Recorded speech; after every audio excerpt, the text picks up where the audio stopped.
Today, a judge ruled in favor of two greyhound trainers after controversy over their dogs testing positive for cocaine.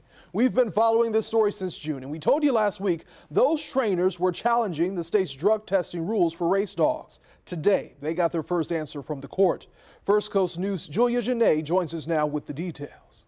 Two greyhound trainers who were in a City Hall courtroom just last week fighting to get their licenses back. They've gotten their first favorable answer from a judge, and it could impact all drug tests for greyhounds since 2015.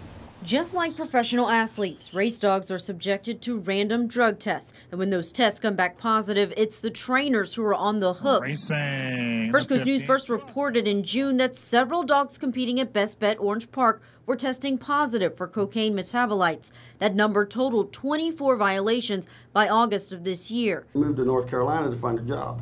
Because my name is mud around here.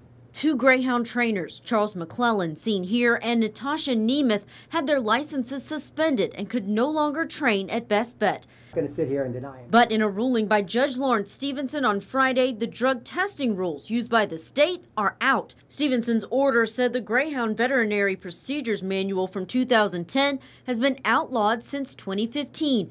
Yet the state's agency for gambling regulation continued to rely on it. Any actions using this protocol, the judge said, are invalid. This would be like holding an Olympic Games with no drug testing whatsoever. Carrie Teal, director of a nonprofit organization, Grey 2K USA, that seeks to ban the sport, calls this move a blow to animal protection. The only thing that protects the health and welfare of greyhounds, and for this to be stripped away by the industry is disappointing. And in the meantime, greyhound races are apparently going to continue at these tracks with essentially no drug testing program in place. According to a state report, nearly 60,000 drug testing samples were taken from greyhounds from 2015 to 2016. We reached out to the Division for Parimutuel Wagering. They told us they are still evaluating the judge's ruling and how it will impact those previous tests.